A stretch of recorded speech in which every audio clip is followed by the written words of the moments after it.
Next item on the agenda is item number 3, appearance by members of the public. County Administrator Rodriguez. Thank you, Chairman Erickson and membership. I just wanted to set the table that we have a number of public comments to get through this evening. We have 2 that are in person, and I'm going to escort each party into room 404 here for you to hear their comment. And then after that, Ms. Morlock is going to read the submitted comments that the requesters wanted read by us, and I will be timing her. Just a friendly reminder that the total time of read comments for committee meetings is 30 minutes. And for the public and for membership to know, once we hit that 30-minute mark, I will be requesting Ms. Morlock to stop. If she does not get through all of the comments, all of them still will be made part of the minutes, even if they were not read. So if you'll excuse me for one moment, I'm going to go get the first public commenter, and we will go from there. Just excuse me for 1 second. Okay, I appreciate it. Here you go. Hopefully, time goes well, it'll be under time. Here you go.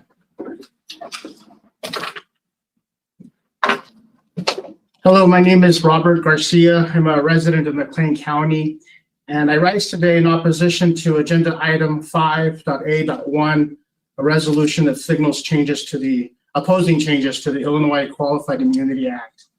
According to the Pew Research Center, a nonpartisan think tank, 66% of Americans specifically support ending qualified immunity, and only 32% of Americans actually want to keep it. Now, mind you, most Americans didn't even know what this legal doctrine was just 5 or 10 years ago. But today, more and more Americans have become informed and are actually aware of this legal doctrine. And it is no coincidence that as Americans become more educated about qualified immunity, they also overwhelmingly oppose qualified immunity. In fact, according to the Cato Institute, an overwhelming 80% of Americans also want officers to be held accountable when they break the law, even if they didn't know they were breaking the law. If you or I or any member of the public breaks the law, we can't say that our ignorance of the law is a valid defense. And it shouldn't be a valid defense for those that we pay to enforce the law. Essentially, in all of these statistics, Americans are saying the same thing. No one is above the law. If you or I or a cop breaks the law, we should all be held to account. That's what the American people believe, with 8 in 10 Americans sharing this same simple value. No one should be above the law, especially those who proclaim to enforce it. Now, since the Republican members of this committee chose to make this a partisan issue today, let's look at the partisan numbers. We already know that 90% of Democrats oppose allowing bad cops to use ignorance of the law as a defense for breaking the law. We also know that 80% of independents also oppose this defense by bad cops. So let's look at just the Republican numbers. These are your constituents. 60% of just Republicans also believe that if a cop breaks the law, they should be held accountable just like you or I, even if the cop claims ignorance of the law. Again, the vast majority of your own voters are telling you they do not support letting cops break our laws and get away with it. We all believe that no one should be above the law, regardless of party affiliation. So I'm confused as to who you think you're representing when your own voters are telling you loud and clear, we think everyone should respect our laws. And again, this value is consistently upheld. No one is above the law. It is that simple. There's plenty of case law around this doctrine. So what exactly does qualified immunity mean? How is it actually applied by judges in the courts where our laws are enforced? Qualified immunity specifically protects cops who violate the constitutional rights of American citizens. It applies specifically to cases where cops are found guilty of misconduct in order to dismiss their cases even when they are found guilty. It's used only to protect the bad cops. So when you say you support qualified immunity, you are not supporting law enforcement. You are not supporting the good cops. You are specifically supporting the bad cops who break our laws, violate our constitutional rights, and are found guilty of misconduct. That's who you're supporting. You support bad cops. And let us be clear, that is not the same as supporting law enforcement. When your own voters are telling you that we have a moral obligation to respect our laws and ensure that no one is above the law, this is your cue that you are on the wrong side of history. Your stubborn refusal to allow us to do better is exactly how your service will be remembered. Times are changing. Americans want police reform.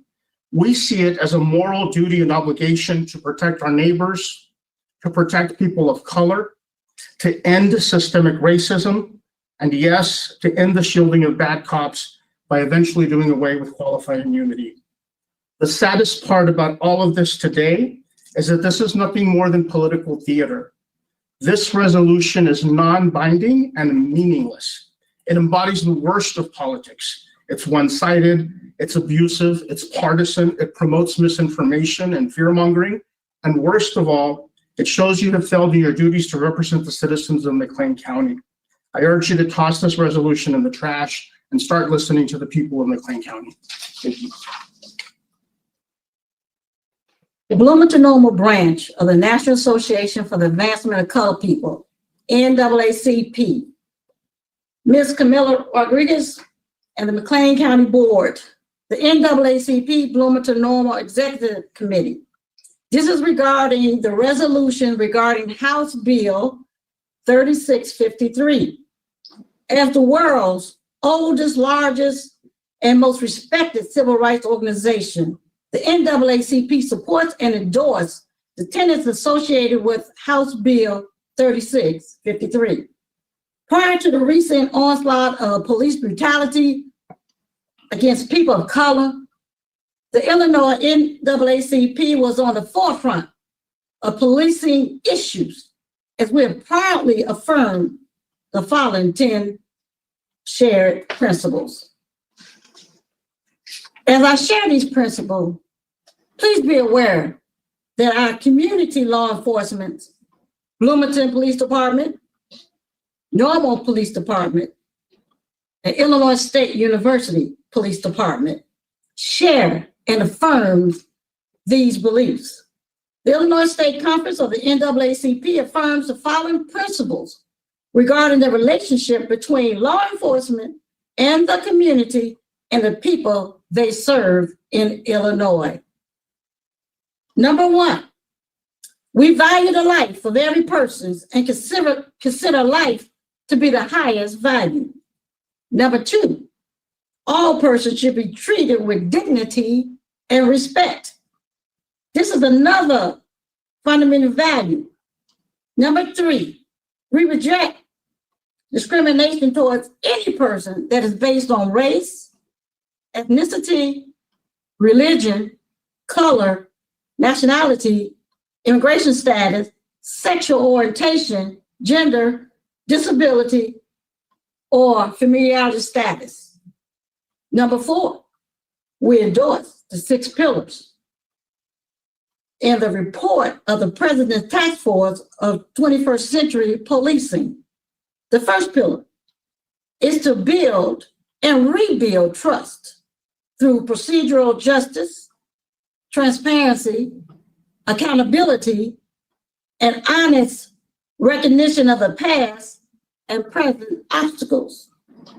We endorse the 4 pillars of procedural justice, which are fairness, which gives an opportunity for citizens to have a voice, and to police to believe that they are being heard, transparency, and impartiality.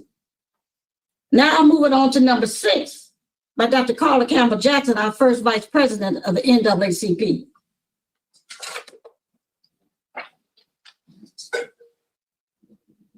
Thank you, Madam President. Number 6, we endorse the values inherent in community policing, which includes community partnerships involving law enforcement agencies. Number 7, we believe that developing strong ongoing relationships between law enforcement and communities of color leads to and diminishes elements associated with racism and discrimination. Law enforcement and community leaders have a mutual responsibility to encourage all citizens to gain a better understanding and knowledge of the law to assist them in their interactions with law enforcement. Number 9, we support diversity in police departments and in the law enforcement profession. Finally, number 10, we believe that de-escalating training should be required to ensure the safety of community members and officers. As such, please know that the Bloomington-Normal branch of the NAACP respects the work of enforcement agencies when conducted decently and in order without regard to race or socioeconomic class. Many members of the NAACP have family members who diligently serve as members of law enforcement. However, racially motivating policing is discriminatory, deplorable, and intolerable. The Bloomington-Normal branch of the NAACP is demanding the McLean County Board cease and desist with misinformation regarding House Bill 3653 and any other factors associated therein. This divisiveness does not propel our community forward and does not put us on the proper trajectory. Instead, we must work together to support House Bill 3653, immunity issues, and to embrace the aforementioned shared principles as offered by President Linda Foster. The collaborative efforts will assist with replacing mistrust with mutual trust as we all work towards a more perfect union. Thank you. Ms. Morlock, it is time for you now to read the comments that were submitted via email. Thank you. Thank you. The first comment that I have was submitted by Zachary Gittrick. Can everyone hear me? I am speaking to you on behalf of the Solidarity Research Working Group. We heard rumblings from below that this body would be bringing up the issue of qualified immunity for officers. The recently signed law, HB 3653, does not get rid of qualified immunity, but does create some kind of commission to study the issue and bring forth an opinion. I guess some fear it is inevitable that qualified immunity will be abolished. Now, some individuals who are far more perfidious than I will allege that abolishing qualified immunity will have a chilling effect on police officers and limit their ability and/or willingness to respond to critical incidents without hesitation. These are split-second decisions after all. Mistakes happen, right? Why should police have to worry about frivolous incidents? The Supreme Court's constitutional standards make ample allowance for officers to make reasonable mistakes.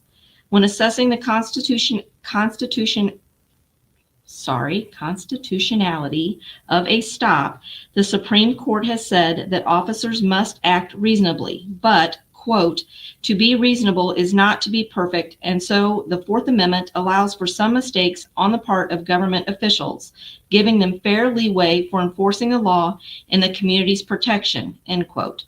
For that reason, officers can constitutionally stop or frisk someone when they have reasonable suspicion, and that low bar is met so long as there is a moderate chance that the officer's suspicion is correct. An officer can get a warrant or arrest someone when they have probable cause, which requires only a fair probability that they are right. In short, officers have plenty of leeway to make mistakes without violating the Constitution. For example, courts have held that officers act constitutionally when, 1, officers arrest the wrong person so long as their mistake was reasonable. 2, officers execute a search warrant on the wrong apartment so long as the apartment numbers were similar. 3, officers pull someone over for having an air freshener attached to their rearview mirror or not having a front license plate, neither of which was illegal, so long as the officer had a reasonable but mistaken understanding of the law. Qualified immunity does not protect officers who make reasonable mistakes because reasonable mistakes do not violate the Fourth Amendment in the first place. Instead, qualified immunity shields government officials from liability when they have acted unreasonably, taking into account the deference that the Supreme Court has built into that term, so long as there isn't another court decision holding virtually identical facts to be unconstitutional. Insisting that officers are so afraid of the consequences for their unreasonable actions that they will refuse to do their jobs demeans officers instead of treating them as the professionals that individuals more perfidious than I insist officers are.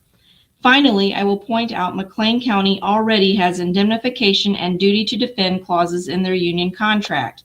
Regardless of qualified immunity, those legal mechanisms still exist to protect officers. If anything, we believe you should be taking a look more closely at those than some symbolic gesture about qualified immunity.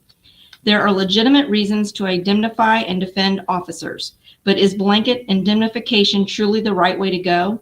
If something similar to George Floyd, Breonna Taylor, or Elijah McLean occurred here, does the county really want to pay out taxpayer dollars to acts that are unreasonably unconstitutional?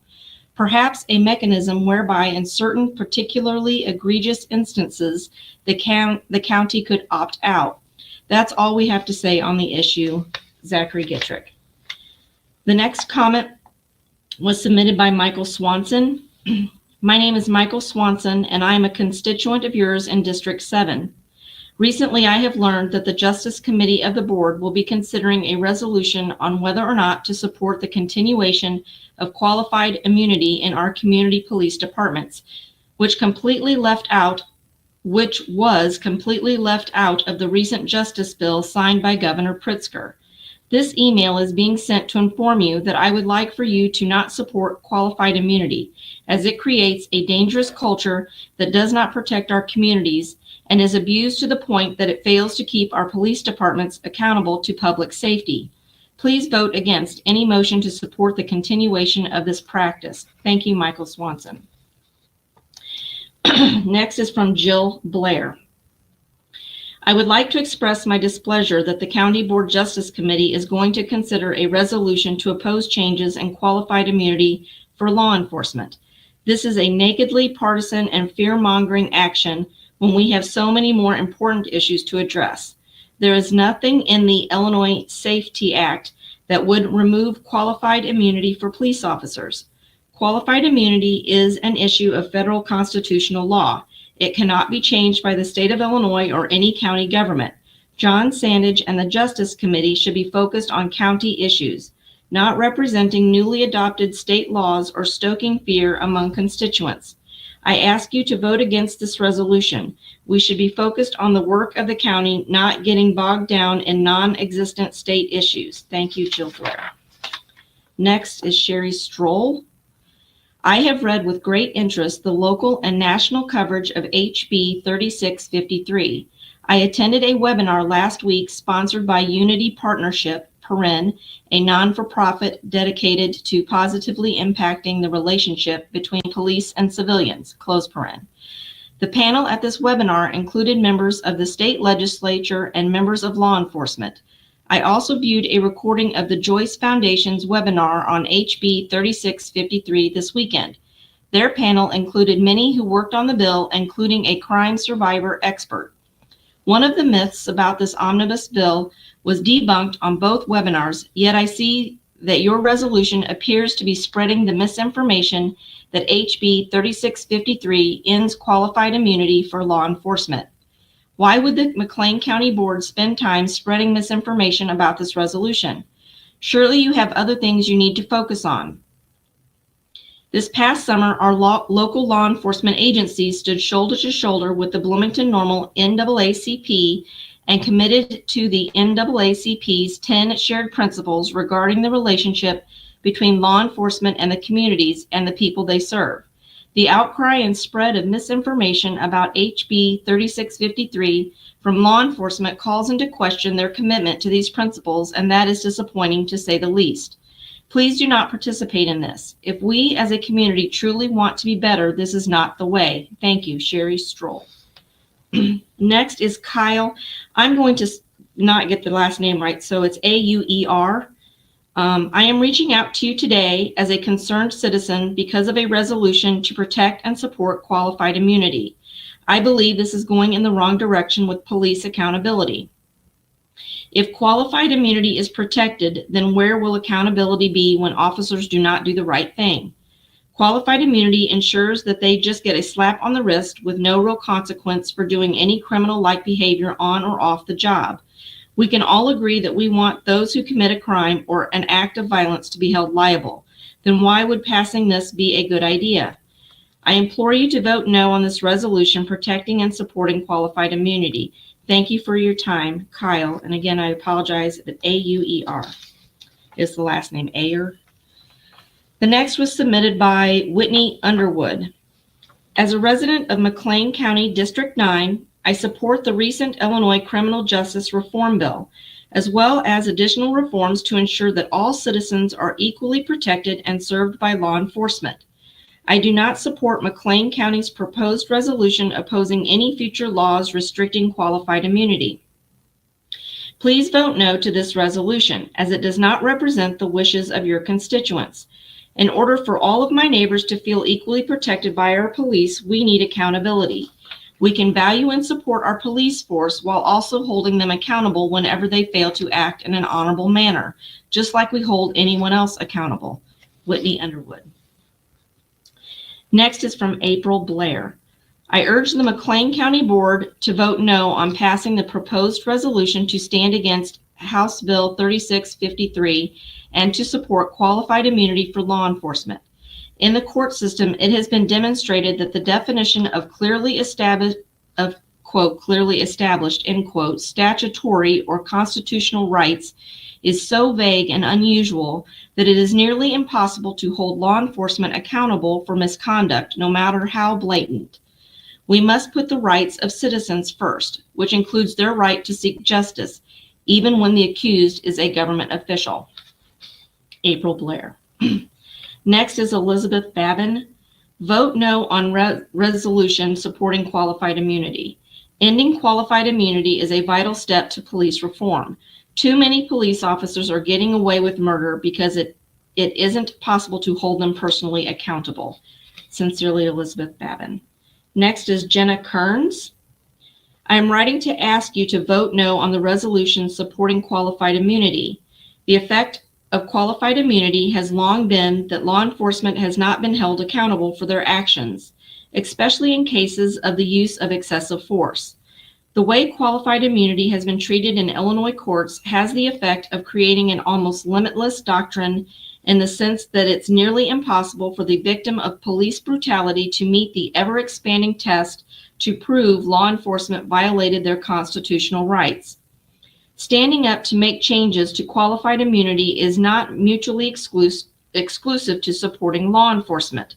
I think it's narrow-minded and short-sighted to believe that the systematic problems with our society's law enforcement system will change for the better without fundamental change to the system itself. One ripe area is that we as a society review how qualified immunity has created an impenetrable shield, allowing law enforcement to engage in negligent activity without proper checks to hold them accountable to the people they are supposed to be protecting. As a resident of McLean County and a constituent of the McLean County Board, I must ask that you listen to the people you represent and vote no to this resolution. Thank you, Jenna Kearns. Next is Hope Morris. Vote no on resolution supporting qualified immunity. Members of law enforcement need to be held accountable for their actions as much as any other citizen. Transparency and accountability are what builds trust in a community. Many Bloomington citizens do not trust police, and this stems from a lack of transparency and accountability across the nation and in our community. We need you to vote no on this resolution if we are to rebuild trust in our communities. Vote no on resolution supporting qualified immunity. Thank you, Hope Morris. Next is Pete Guther. Please vote no on the resolution in support of McLean County law enforcement and opposing changes to the Illinois Qualified Immunity Act. This resolution is a particularly tone-deaf move at this moment in history, and despite its opening 3 paragraphs, is offensive to the notion of excellence in law enforcement. Ending qualified immunity is not an attack on good police work. I am a huge believer in the police and believe that they all need our support. But supporting qualified immunity drags down the good name of all police by failing to hold accountable those rare individuals who abuse their badge or our trust. If you'd like even more reason to vote no to this resolution, I suggest you watch last night's episode of Last Week Tonight with John Oliver, subject raids, on HBO Max, also available on YouTube, and he provides a link to that, Thank you for your consideration, Pete Guther. Next is Juliet Lind. I am writing to urge you in no uncertain terms to vote no on the resolution in support of McLean County law enforcement and opposing changes to the Illinois Qualified Immunity Act. Ending qualified immunity is a vital step in police reform. We see over and over again how officers are not held accountable for the use of excessive force, and it is high time this change in order to restore trust in law enforcement for all of our communities. Sincerely, Juliet Lane. Next is a Carla Bailey Smith. The proposed resolution in support of McLean County law enforcement and opposing changes to the Illinois Qualified Immunity Act, which seeks to praise our law enforcement officials, also addresses an unnecessary issue of qualified immunity. HB 3653 does not end or even address qualified immunity. The phrase in the resolution states the McLean County Board wishes to express its concern for and objection to any further erosion or reduction of the protections provided by the Illinois Qualified Immunity Act, close quote. It seems that the authors of this proposed resolution do not understand the contents of HB 3653. I would be happy to provide a summary of what the bill does and does not do to anyone who wishes to see the facts.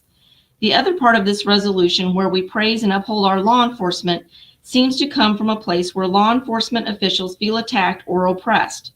When you read and comprehend what was actually passed, what is covered in HB 3653, you will see that Illinois is trying to prevent oppression by law enforcement, and to make sure our officers are properly trained and mentally equipped to do their jobs. The bill seeks to improve public safety and limit unchecked authoritarian behavior by law enforcement. Please vote no on this resolution, if only for the reason that the language of further erosion or reduction on the issue of qualified immunity is factually incorrect. Carla Bailey Smith. Next is from Michelle Sanders. As a resident of McLean County, 10 years and counting, vote no on resolutions supporting qualified immunity.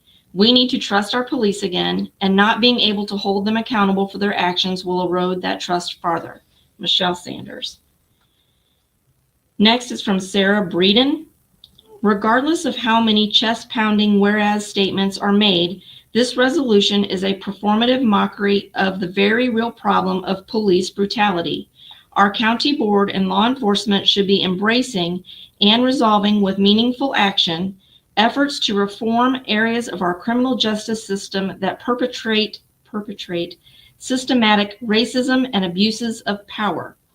Instead, this resolution reeks of irony, such as Gertrude said in Shakespeare's Hamlet, quote, "The lady doth protest too much, methinks," end quote. Sarah Breeden. The next comment is by George Gordon. I urge the McLean County Board Justice Committee to oppose, or at least table, Agenda Item 5A1. There is no qualified immunity provision in the criminal justice reform legislation recently signed into law by Governor Pritzker. Thus, this resolution addresses an item that doesn't exist, and therefore an unwarranted distraction from the real business of the committee and the county. Thank you, George Gordon. Next is from Diane Mather. I wish to make a public comment concerning the proposed resolution for qualified immunity for law enforcement personnel. Law enforcement personnel have a lot of power over the people they engage with, In exercising this power, they already have immunity over reasonable mistakes.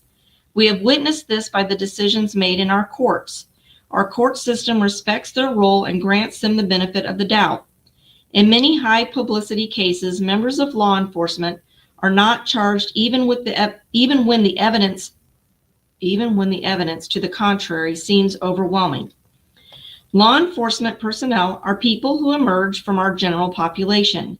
Many will be fair and do a good job, and others will act according to their conscious or unconscious prejudices. I have been in local focus groups where young people of color described encounters with our local law enforcement and would definitely qualify as harassment. It has not escaped my attention that many of the people apprehended in the recent Capitol riot were related to law enforcement or the military. Research is revealing that white supremacists have encouraged their people to go into law enforcement. That does not rule out that most police are doing a good job under very difficult and dangerous circumstances. Why is this an issue now? What does granting more power to those who already have power mean for those with less power? Is this immunity really needed in addition to that already available? This resolution has the appearance of being political instead of one that will actually enhance people's civil rights. Instead of focusing our attention on immunity, perhaps the county would be better served viewing emerging successful law enforcement models such as the STAR program in Denver. Justice should be the issue, not immunity. Diane Mather. Next is from Hannah Selmeyer. I urge you to vote no on the resolution supporting qualified immunity in Bloomington-Normal. It would cause direct harm to people of color and people in poverty in our community. If this resolution is passed, police officers, like everyone else, should not be allowed a scapegoat when they commit crimes against others.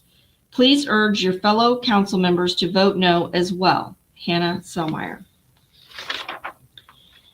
The next one is from Crystal Dickerson. As a resident of McLean County District 4, I find it ridiculous that the McLean County Board would be considering a blanket opposition to removing qualified immunity from law enforcement. Specifically, section reading, quote, whereas in light of Governor Pritzker's recent signing into law of House Bill 3635, the McLean County Board wishes to express its concern for an objection to any further erosion or reduction of the protections provided by the Illinois Qualified Immunity Act, end quote, as well as the section reading, quote, whereas the McLean County Board strongly opposes such changes and urges Governor to reject any attempt to further limit or constrain protections granted by the Illinois Qualified Immunity Act, end quote. Last time I checked, every member of the county board is elected to represent constituents. This resolution is not something that speaks for me or represents my opinion on qualified immunity. There have been 0 public input sessions on this matter other than talking in secret Facebook groups between board members, the sheriff, and others, as well as an email sent to Republicans on the county board from Sheriff Sandage with the ordinance that he personally wanted enacted. Don't you think that before you create a blanket resolution that supposedly represents all of McLean County, you had better make sure that it's something your constituents actually want? I could go on and on about why we need to end qualified immunity, but I believe that most of my words would fall on ears that choose to selectively listen to conspiracy theories rather than actively listen to the voices of the people in McLean County who they are supposed to represent. However, for those of you who are willing to explore the topic, you can click on this link. Schwartz Joanna C. and Stoughton Seth W. The Unnecessary Protection of Qualified Immunity. Verdict comments 26 June 2020. Furthermore, McLean County should never consider a resolution for blanket indemnification. There are already duty to defend and indemnification clauses in the police union contracts that provide safeguards for officers that are acting constitutionally. Police brutality can happen anywhere. McLean County is not immune or specially protected from from officers who make bad choices in the line of duty. I apologize.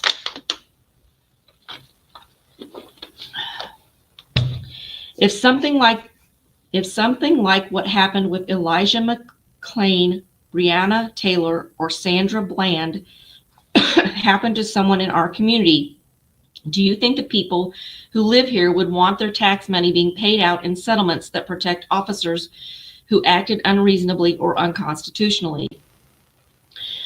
I have also heard countless times from our local elected Republican officials that matters related to state and federal law need to be handled at the state and federal level and not be decided on locally.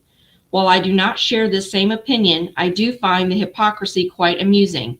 I also do not believe that the county board actually has the power to unilaterally grant officers here qualified immunity, especially in the event that the state does decide to abolish qualified immunity.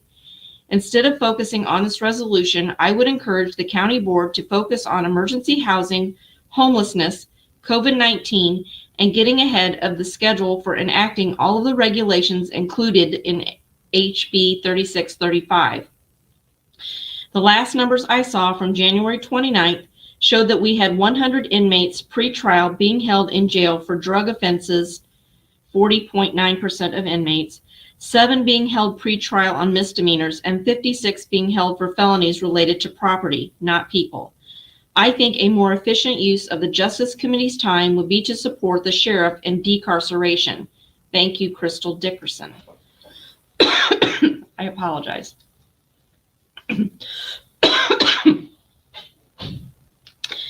The next comment is by Joyce K.